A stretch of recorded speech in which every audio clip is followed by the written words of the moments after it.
Coming up, startling new theories suggest that there is a missing link in the story of human evolution. Don't call them aliens, because we look like them, they look like us.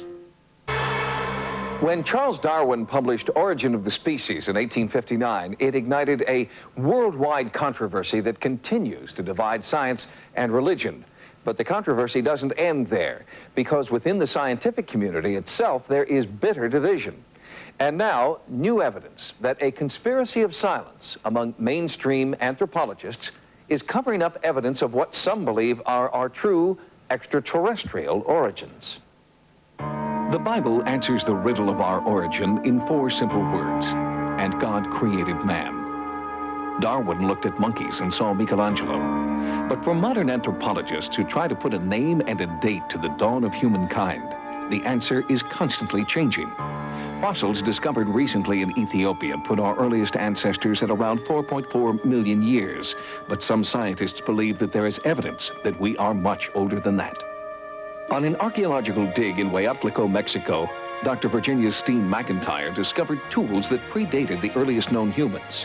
Her find created a storm of controversy. Don't really want to be in the center of a controversy. I never asked to be in the center of a controversy, but I'm here, and doggone it, I want to get the information out. I want to get at the truth. I guess that's what it is. Why does Dr. Steen McIntyre feel the need to protect her artifacts from her more mainstream colleagues? Why are contradictory findings being met with contempt instead of excitement? Some researchers charge it's because these new findings would turn modern anthropology on its head.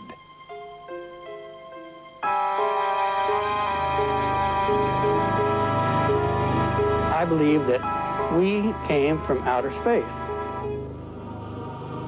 All the evidence suggests that human beings, as we know them, did not originate on this planet, but have come to this Earth from other dimensions. I believe that we came from outer space, that we are the direct descendants of the intelligent people who landed here a long time ago. Gene Phillips is the founder and president of the Ancient Astronaut Society. He claims that museums are hiding thousands of artifacts that do not conform to their narrow view of anthropology. This is an exact replica of an object that is in the Smithsonian Museum, and they call it a stylized insect. The Smithsonian had it on display, and they used to sell replicas in their shop. Phillips claims that after the Ancient Astronaut Society interpreted the object as a prehistoric space shuttle, the Smithsonian removed the original from public display. Phillips and his group have studied more than 150 ancient sites in 30 countries. These 5,000-year-old masks were unearthed in Eastern Europe.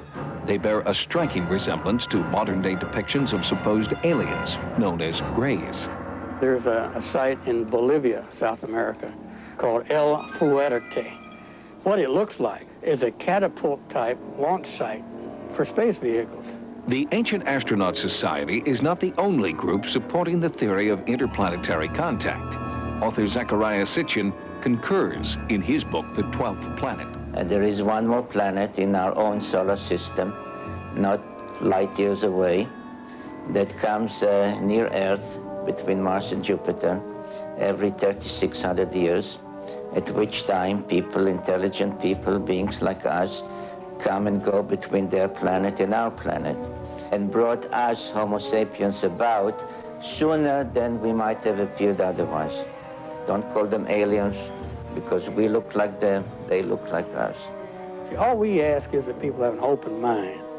Look at something with an open mind with today's space-age eyes.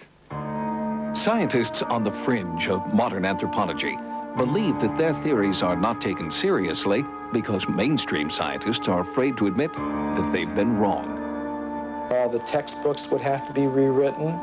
All the exhibits in the museums would have to be changed. This would be very embarrassing.